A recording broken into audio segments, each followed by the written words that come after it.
Qual é? Passar o tutorial do que tem que fazer. Aqui tu se inscreve, ativa o sininho, aqui dá like, aqui compartilha aí, tu compartilha aí pras pessoas. Aqui você aperta para salvar mais tarde, comenta aqui, vídeo longo, pode colocar acelerado, bora, Raul. Raul, bem-vindo ao canal do Viciado em Luta. Seguinte, análise de Francisco Filho contra Andy Hug. Eu, eu ultimamente estou trazendo lutadores brasileiros muitíssimo importantes lá da época que eu era criança ou ainda nem tinha nascido, como é o combate que irá ser visto. Cara, da mesma forma que eu acho que todo mundo deveria conhecer, todo mundo que fala que gosta de Muay Thai, sobretudo kickboxing, deveria conhecer o Cosmo Alexandre, que é de respeitoso a gente só conhecer os brasileiros que estão segurando o cinturão e muita gente só o conhece só pra torcer contra, ainda por cima. Cara, tu tem que conhecer os heróis nacionais, tem que conhecer a história. Então, nessa tentativa de resgatar e popularizar esses lutadores sinistros que a gente já teve, eu trouxe Francisco Filho. Francisco, apelidado Chiquinho ou de Monstro do Karatê. É um karateca do Kyokushin, Kyokushin, né? Cara, eu acho que a pronúncia normal é Kyokushin, mas eu tinha um conhecido num grupo que, benza a Deus eu saí, o cara falava Kyokushin. E também kickbox, ele é um dos poucos karatecas que fez o comitê de 100 homens. Mais de uma vez. E ênfase que até aquela época ele tinha sido o primeiro a não sair hospitalizado. Porque a gente tá falando, normalmente o pessoal sai destruído, se chega ao final. Ele é um lutador muito, mas muito. Muito. É um lutador e também treinador, muito importante na história do karatê. Iniciou com uns 10 anos, recebeu a faixa preta 6 anos e meio depois. Ele teve sua estreia em 97 no K1. Ele foi fazer uma estreia logo contra o campeão do ano anterior, que por sinal já era um cara que tinha perdido para ele numa competição. Se me lembro bem, é... provavelmente seja esse daqui. E... Não, pera aí, foi 6 anos antes. Não tinha sido 6 anos antes que eu escutei? Ah, 6 anos antes. Seguinte, provavelmente em 1991, no quinto torneio aberto mundial de karatê, ele ele enfrentou Andy Hug, venceu Andy Hug. Andy Hug se tornou campeão do K1 em 96. Andy Hug, a gente tá falando dos lutadores mais importantes da história, se não o mais importante da história do K1, mas dando continuidade à narrativa do Francisco. Ele enfrentou o lutador proveniente do Kyokushin e do Seito Kaikan, Andy Hug. Esse foi o segundo encontro. Eu tava certo em questão de qual foi a competição. Falam que a luta em 91 ele ganhou após um golpe que só fez contar depois de terminar a luta. Eu não vou entrar muito nesse mérito. Depois dessa, o brasileiro virou sensação no Japão. Cara, a gente tá falando de um dos lutadores mais respeitados do Japão até os dias de hoje. Pro brasileiro, talvez não se faça tanta lógica, mas cara, vocês têm que ter noção. Cara, Vanderlei Silva tem estátua dele. Cara, a gente tá falando de um povo que presta um respeito brutal aos heróis, às lendas do combate. Ele conquistou tanto o campeonato de K1 no ano 2000 como esse na competição do Kyokushin. Ele não participa de nenhuma competição importante desde 2004, mas é uma pessoa muito ativa na supervisão da seleção brasileira de Kyokushin. Ele de vez em quando faz viagem lá para o Japão. Ele de fato é bem importante. Cara, agora deu até vontade de ver. No Ultimate Fighter Brasil, teve o Durinho, participou do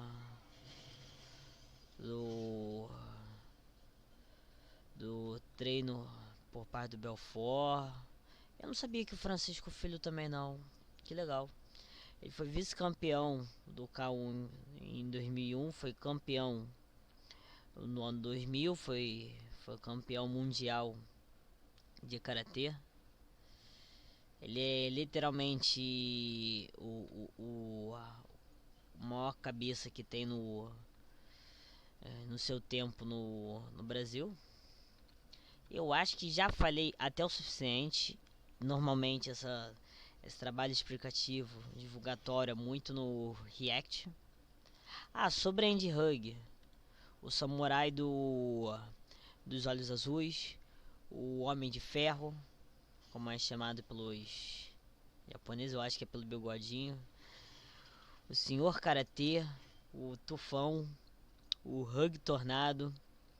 Ele era muito famoso pelo chute machado e o Hug Tornado, que é um chute calcanhar giratório, que era baixo e visava as coxas. Eu acho que teve até um desses. Cara, ele é um dos lutadores suíços mais importantes. Ele tanto é um dos lutadores mais habilidosos e práticos da história do K1, da história do kickboxing, como também ele é muito relembrado pelo seu trágico falecimento.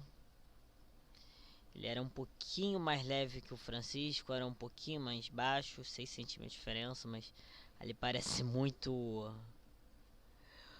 menor. É um dos lutadores mais importantes do seu tempo. Tem muito, mas tem muito lutador importante. Tipo, muito mesmo. Para ser falado dessa época. Ultimamente eu tô nesse trabalho um pouco de resgate / divulgação. Só que nesse eu tô com o objetivo maior de analisar o combate. Esse é o Andy Hug. Eu não sei se é porque a carcaça dele era resistente ou era pelo bigodinho estiloso, que ele era o Iron Man. Francisco Filho. Eu achei recentemente, eu tava até assistindo por alto, tem um documentário. Vocês podem achar na internet se vocês procurar sobre o Francisco Filho. Eu acho que chama uma grande luta, Francisco Filho. E tem um podcast que ele foi chamado. Aí tá falando sobre a história. Um dia eu vou tentar cantar ideia pro MMA Debate e trazer também o Francisco Filho. E eu, quando eu fazer esse vídeo, vou entrar em contato. Espero que ele goste do trabalho. A gente tá falando dos grandes ídolos do Brasil. Mesmo que o Brasil não faça muita questão de reconhecer, tem quem faça. Cara, mais importante, eu acho que... Mais importante o caramba, isso é papo furado. Eu tava pensando em trazer as legendas, às vezes pode ter alguma coisa interessante, ainda mais quando tem comentaristas que às vezes possam ter experiência, por exemplo, Karate Combat. Eu acho que é muito proveitoso você ver os comentaristas. Pelo amor de Deus, tem o Jorge Saint-Pierre, não preciso falar mais nada. Mas eu tava assistindo. Foi do Satoshi. Eu acho que eu lembrei. Foi do Roberto Satoshi. Foi? Do Roberto Satoshi? Deve ter sido. Eu fui ver. Eu fui ler os comentaristas falando. Aí ele. Cara, eu duvido que eles tenham falado sobre isso. Mas estavam falando coisas muito amorosas e cavalos. Aí eu fiquei muito assustado. Eu pensei, socorro. Eu preciso preservar minha sanidade e não fazer um curso de japonês. Deixa quieto.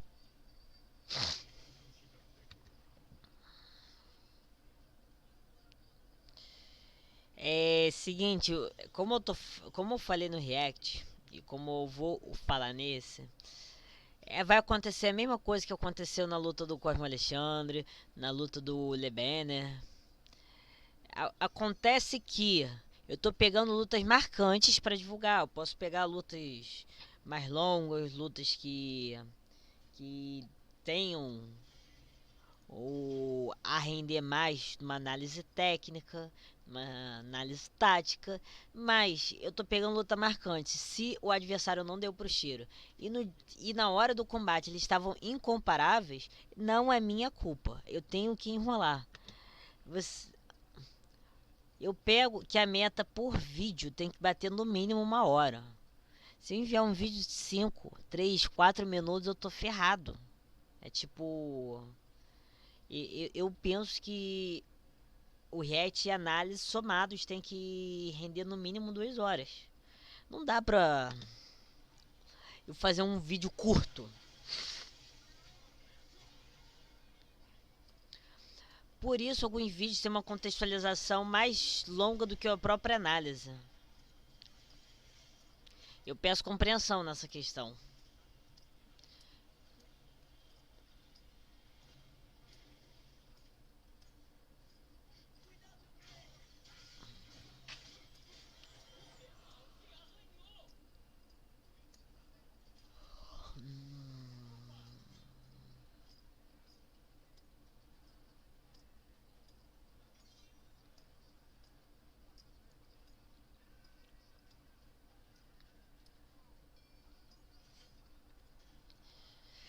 Cara, é uma coisa que tu pode falar.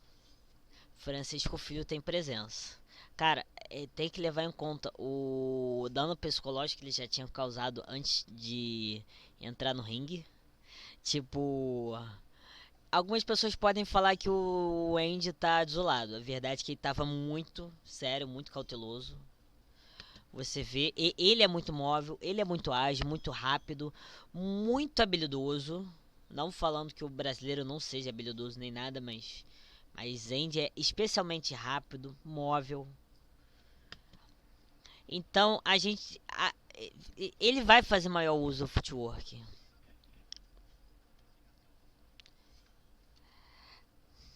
A gente vê o vai e volta, tipo, vamos ver. Eu li ali que o Andy Hug ele tem um alcance de 1,83 para suas medidas de 1,80. O brasileiro tem um alcance de. Não foi falado, mas vamos supor que seja equivalente a sua altura, o que é cabível. Na teoria, é mais fácil você entrar no espaço do Francisco Filho do Andy Hug. E a gente está falando de um brasileiro muito, muito forte, muito letal e muito resistente. Ele fez o desafio dos 100 homens. Ele fez o comitê dos 100 homens. Afinal, maior atestado que esse não existe. Então fica essa cautela. Andy tá caçando, ele tá frustrado, que ele não tá encontrando liberdade.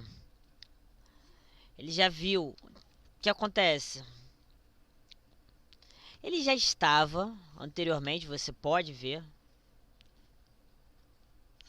Vocês podem constatar que pro Andy e até onde se sabe, até por aí tava um tanto atestado pelo ritmo do combate. Não estava acontecendo nada demais em ele ir em direção à mão barra perna forte do Francisco.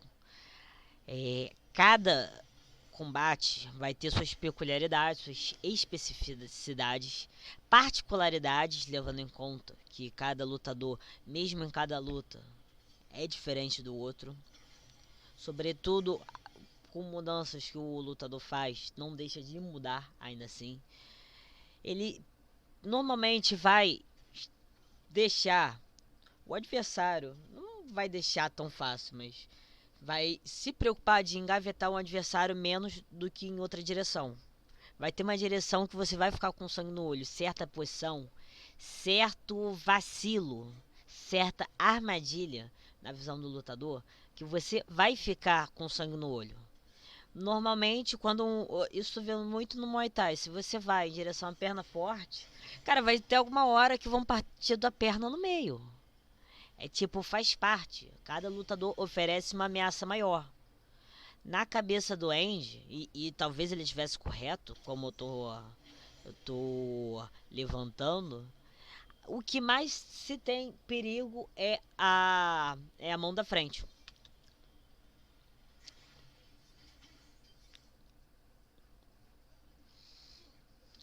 Aí a gente vê ele se direcionando nessa direção.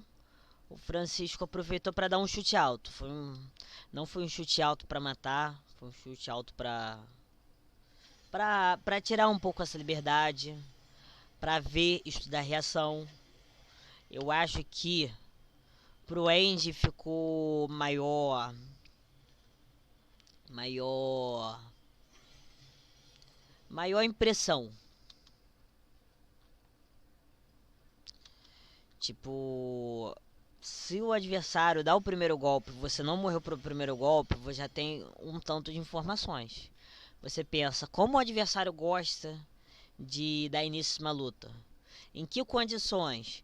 Com que força ele está me lançando os golpes? Porque a gente está falando de homens que se enfrentaram 6 anos antes. 6 anos, ainda mais para lutadores de elite como são. E detalhe, lutadores lendários, como hoje são reconhecidos. A gente está falando de muito tempo. Eles eram outros lutadores. Eram incomparáveis. Qualquer uma dessas versões de 97 daria conta provavelmente das duas versões de 91 juntas. A gente está falando de, apesar de eles terem experiência um para com o outro, não dá para falar que eles sabem como vai ser o combate. Então essa cautela é muito importante, essa informação foi importante. O Andy não foi muito punido por dar esse chute aqui. Eles foram. Na verdade, não foi lançado em simultâneo. O Andy lançou sem muita pretensão. Francisco também lançou. A gente vê. É uma coisa interessante desse chute aqui. O Andy se projeta bastante para frente para lançar esse golpe. Por outro lado, o Francisco não se incomodou muito. Mas aí, maluco, ele mostra que subestimar o lado que é o punho e a perna de trás não é muito bom não. Olha que machado. É interessante, esse é o Hug Tornado. É o giratório, que no giratório você pensa, tá, depende do giratório, mas esse giratório em que foi feito nessa direção, você pensar, tá, vai me atingir com o calcanhar. Só que normalmente você espera um chute alto. O Andy Hug fazia para acertar como se fosse um low kick na região da coxa panturrilha. É uma variação muito inovadora. Não deixa de ser muito inovadora, como muito surpreendente e inesperada. Acertou.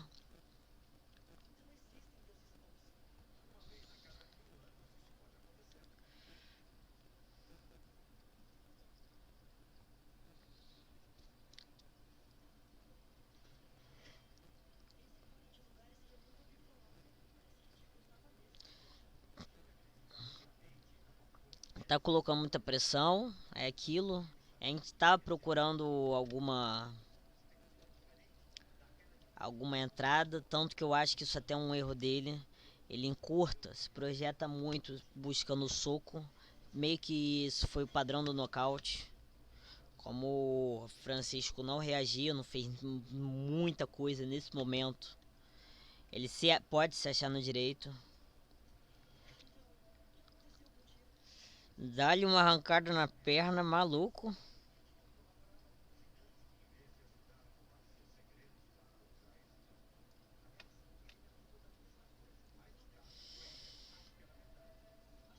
Cara, esse low kick do Francisco doeu.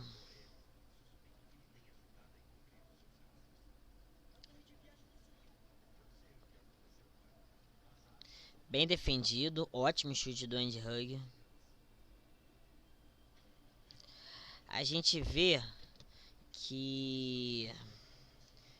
que o Francisco, ele não tá fazendo toda a questão de controlar a distância, de entrar na distância, criar esse senso de ameaça. Ele só tá esperando o timing certo e lançando o golpe. Então, quem tá nessa função de ver a distância correta é um Andy. Então fica a questão que, já quem tá tendo toda essa cautela com distância é o Andy, para ele sair desses chutes longos é um pouco mais fácil. Tanto que você vê que ele tá sempre muito cauteloso. Ele recebe recuando esse chute. Clincharam. Ótimo chute. O primeiro foi muito efetivo, foi um tanto surpreendente.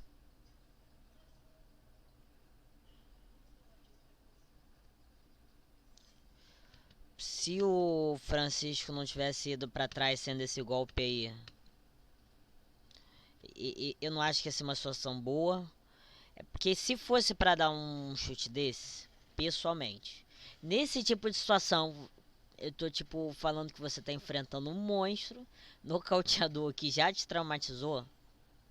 Se você lança com a perna de trás, o cara sai com a perna de trás, se ele vem logo de imediato, você não está numa situação boa. Tanto que ele teve que voltar à base. É disso que me refiro. Pode ser pensado outras formas de golpear.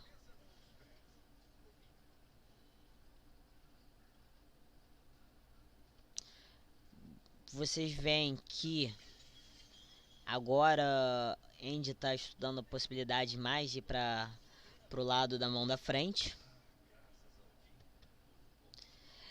Com esse senso de ameaça e urgência que o Andy Hug quase fugiu do ringue.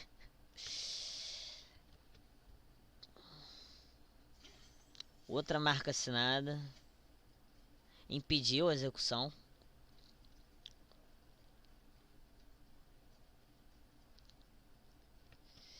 Cara, o pior, eu não sei se é os paralelos que a gente pode fazer com o Poitin, o que foi tipo muito surpreendente. Ele buscou aproximando e tipo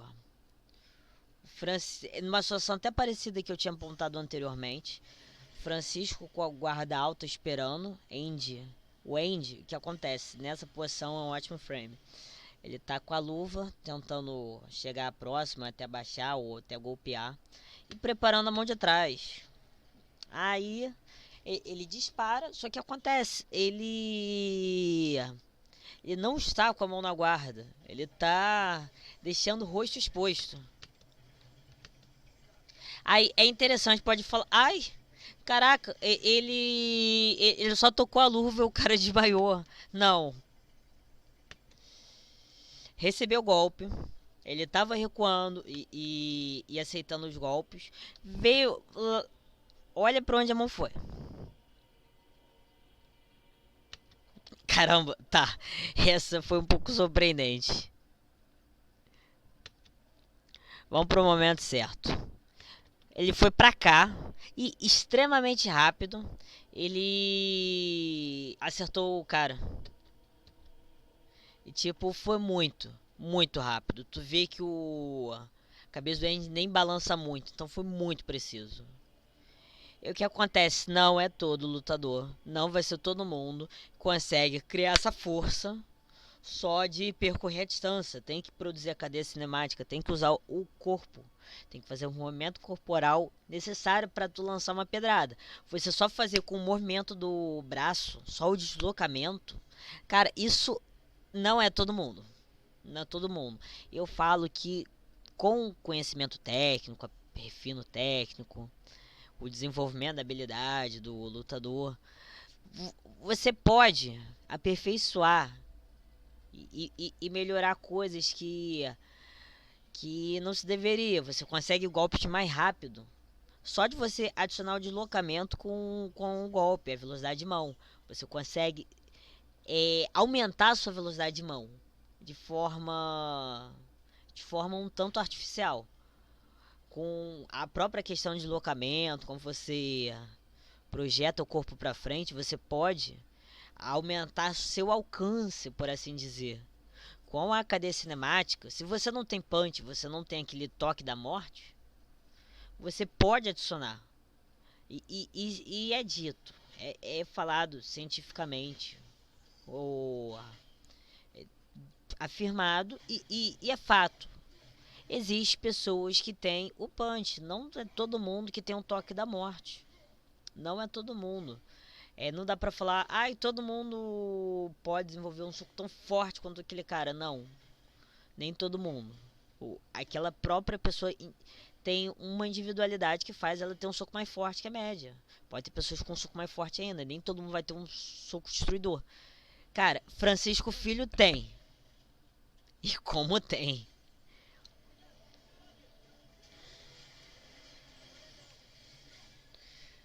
Aí lembra um pouco o Poatan, realmente. Um cruzado de direita matador.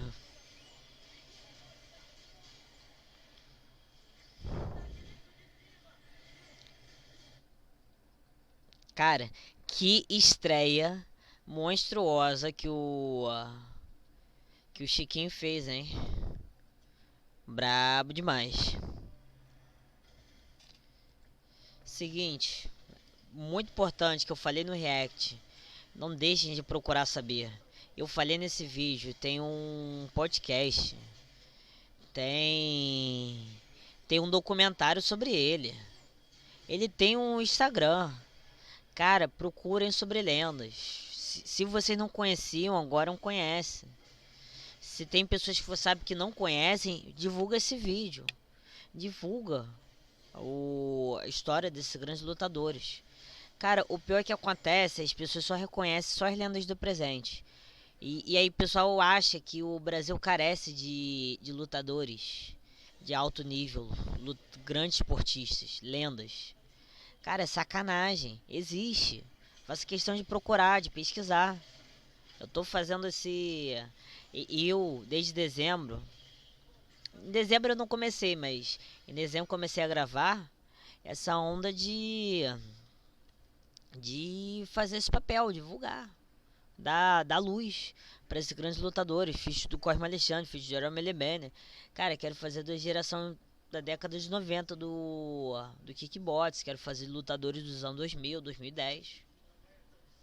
Talvez eu faça do Glauber Feitosa e pare, ou faça só mais um e o outro, e pare por um tempo de fazer. Eu posso fazer em outro momento, mas o importante é divulgar. Eu tava querendo trazer o Francisco Filho, como queria o Cosmo Alexandre, Lebano, há muito tempo. Só que, tipo, achei que o momento certo é esse. Eu tô pra comemorar aniversário de 1 ano do canal. Não deixem de se inscrever no canal. Vamos chegar a 100 inscritos, fazer especial. Não deixem de compartilhar por N razões. Não deixem de pesquisar sobre. Vai no Insta do lutador. Aproveita e me segue lá no Insta. Tamo junto. Deixem de comentar, porque eu fico me sentindo muito solitário. Porque não existe comentário nos meus vídeos. E, tipo, eu não sei se isso é muito triste ou não. E faz parte, né? Espero que vocês tenham gostado do vídeo. Raul. Qual é, meu povo? Seguinte, mandei o Insta aí do pessoal, tem meu Insta aí. Quer vídeo? Chama no Insta. Raul.